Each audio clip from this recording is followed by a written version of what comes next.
Thank you, Honourable Speaker.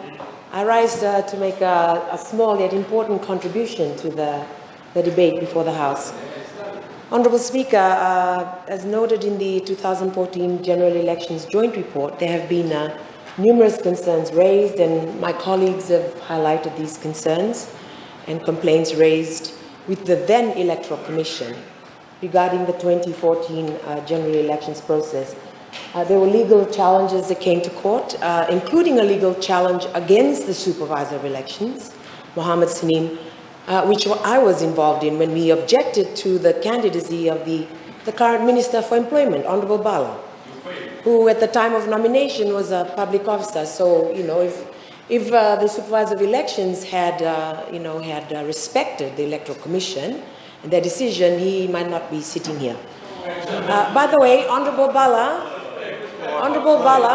berates the provincial administration. Just responding to him, he berates the provincial administration set up by previous governments, yet it's the government that is using the same administration to infiltrate Take. You're politicizing provincial councils' appointments and the like. Don't converse with the other side. He's the one conversing with me, Honourable Speaker. I'm disregarding him. Forget about it. I will speak to you, Honourable Speaker. You just address the Speaker. Thank you. I'm a better-looking guy than you. Honourable Speaker, there are never-ending complaints against the Supervisor of Elections. These include what has been raised as questions of conflict of interest. Honourable Speaker, being the Secretary to the Electoral Commission and also the Registrar of Political Parties. Honourable Speaker, this has been criticised several times by political parties and also the voters.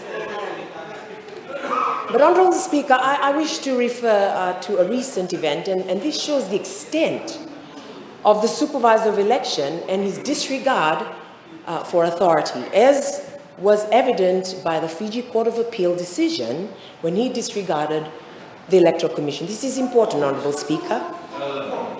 He's now, the Supervisor of Elections, now taken a step further and impeded the work of Parliament. And now I refer to the recent incident, Honourable Speaker, where a citizen was participating in a hearing of the Standing Committee of Justice, Law and Human Rights. In Wailotua, she was expressing her concerns about the conduct of the last two elections. And this was reported in the Fiji Times, who were also present at the hearing. Now, the Supervisor of Elections, of course, got wind of this from the Fiji Times, took it to the media to condemn this citizen, and even to the extent to report her to FICAC.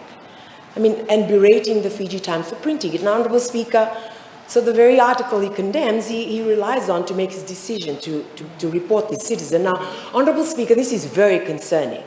Yeah, what the supervisor should have rightly done, Honourable Speaker, as a lawyer that he is, he should have sought out first what actually happened in that hearing. He should have contacted Parliament, who would have put him in touch with the chair of the Standing Committee and the members and referred to the proceedings verbatim, or the evidence of what transpired. Instead, Honourable Speaker, what did he do? He went to the media.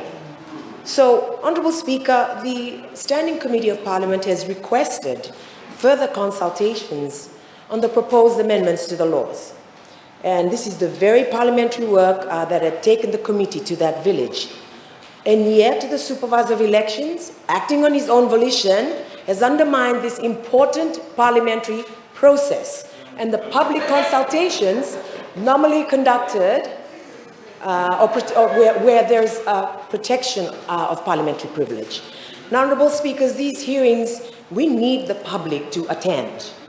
And with it comes the trust and confidence for members of the public to be candid and forthcoming. And this premature, disrespectful behavior by the Supervisor of Elections, by crucifying a citizen, Honourable Speaker, for being candid and for being frank, right? For giving her view, Honourable Speaker. This creates a mistrust and a lack of confidence from the voters and non-attendance at these hearings. I'm defending the parliamentary process. This concerns all of us here in this House, including yourself, Honourable Speaker. Yeah, we all work hard so that the voters can have confidence in us. We work for them. So, Honorable Speaker, we recommend that this Parliament should condemn the behavior of the Supervisor of Elections. How dare he interfere with this process? Order. And how dare he crucify a member of the public? He needs to follow the right channel, come to Parliament, and consult the chair of the committee, Honorable Speaker. He is there to serve the public, not the other way around, Honorable Speaker.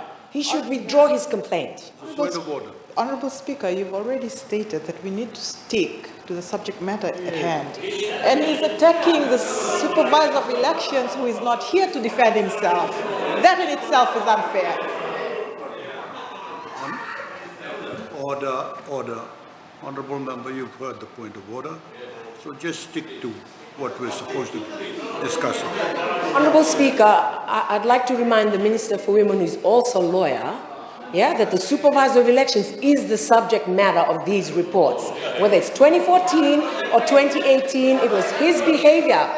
It shows a consistent, blatant, disrespectful behavior for the voters and for the political parties and for all of us who sit here, Honorable Speaker. Honourable member, you're starting to repeat yourself.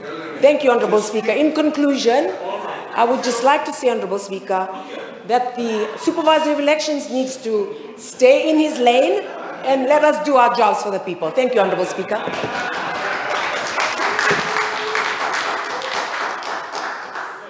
Thank you. Honourable Minister Coyle, you have the floor.